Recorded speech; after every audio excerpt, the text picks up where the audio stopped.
A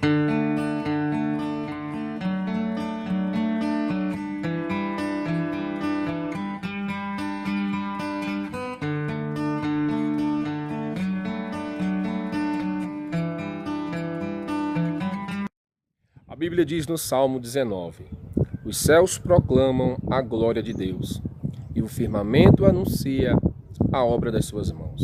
Os antigos, quando olhavam para a beleza dos céus, para o esplendor das montanhas, da natureza, eles tinham certeza de que Deus existia.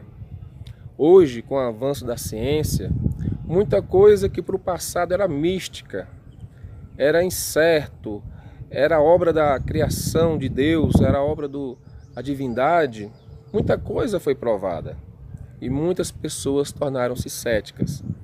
E ao olharem para a natureza, não são tocadas e não pensam em Deus. Mas ainda há muita gente que olha para essa beleza, como você está vendo aqui. Atrás de mim está o Vale do Pajeú. Eu estou no Pernambuco, cidade de Triunfo. Tem aí um céu maravilhoso, uma montanha linda. Eu estou aqui perto do ponto mais alto do estado, que é o Pico do Papagaio, com 1.200 metros de altura. Muita gente consegue olhar para algo lindo como a natureza e ainda percebe a presença de Deus. E aí diz que realmente é obra de Deus. Que maravilha!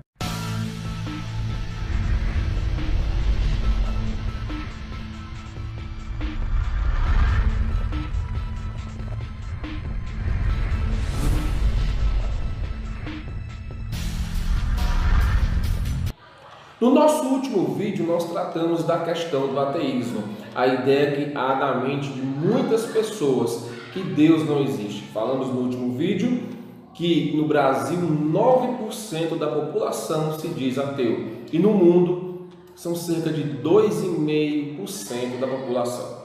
Agora a pergunta é: podemos provar a existência de Deus?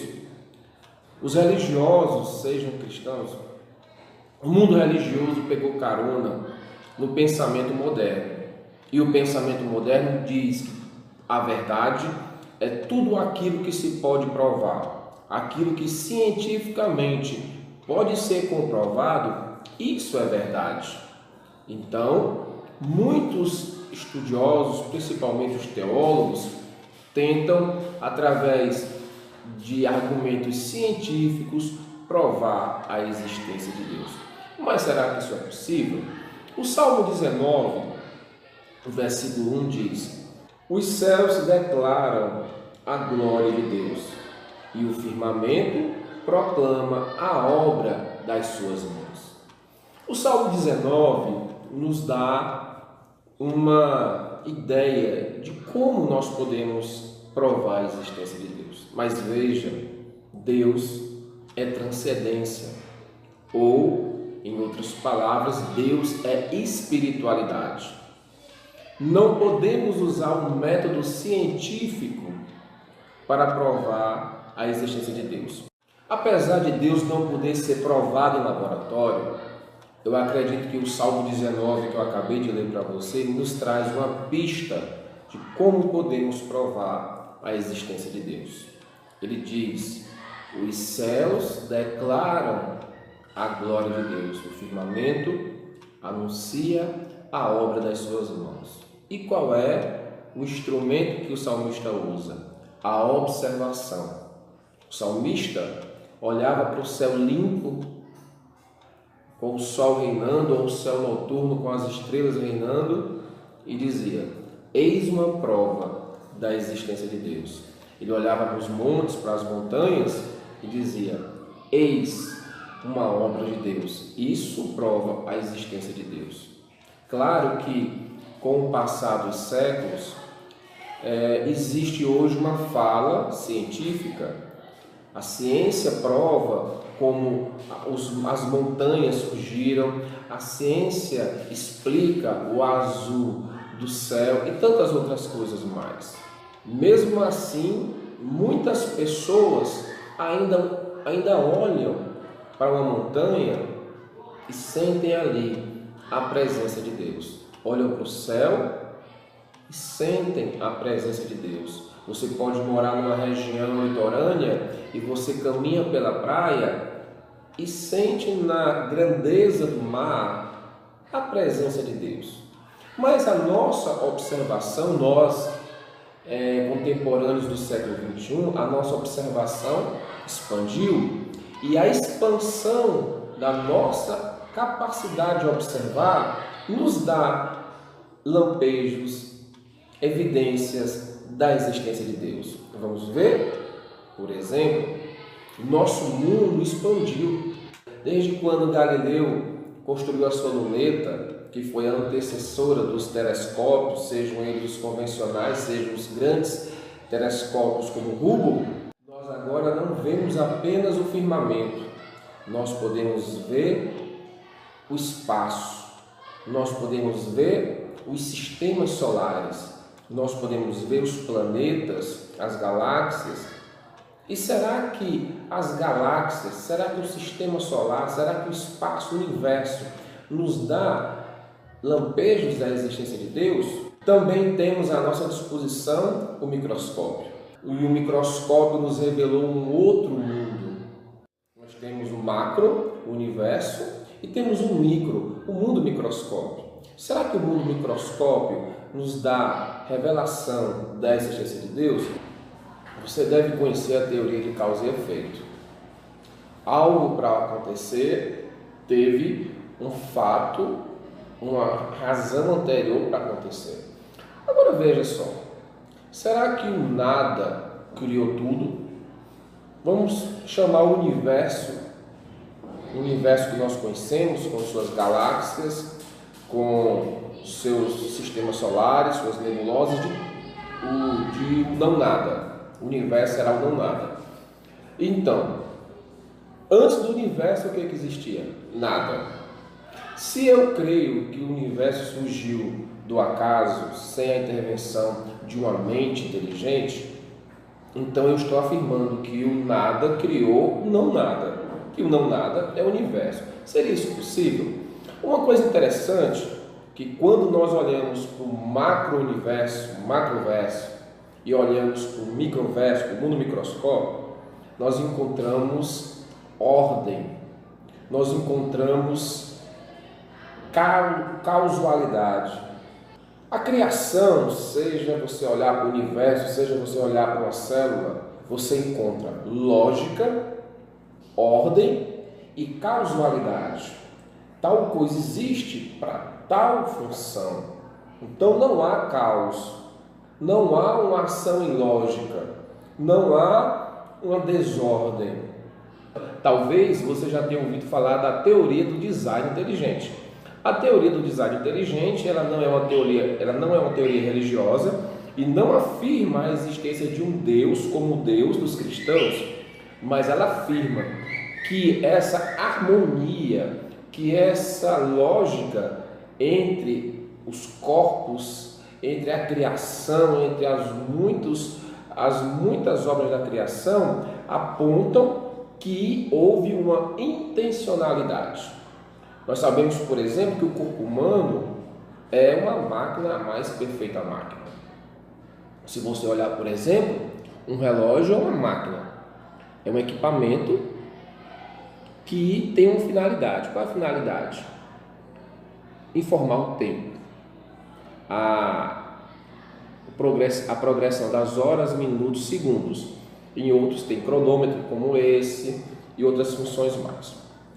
Feito basicamente de plástico, peças de metal. Uma criança por volta dos 10 anos de idade certamente não se deixaria ludibriar se eu dissesse para ela que essa máquina, que é uma máquina que tem uma certa complexidade, que ela surgiu por acaso, que o plástico, que os metais, ao longo de muitos séculos, foram tomando aquela forma, se juntando, até formar esse equipamento. Além disso, esse equipamento ele tem uma intencionalidade, e para essa intencionalidade, ele tem um formato.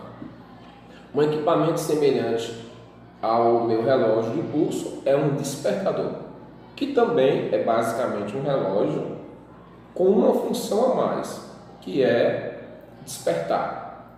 Ele tem essas duas funcionalidades, então ele foi criado não apenas para fornecer o horário, mas para servir de despertador. O desenho dele, o formato dele mostra uma intencionalidade.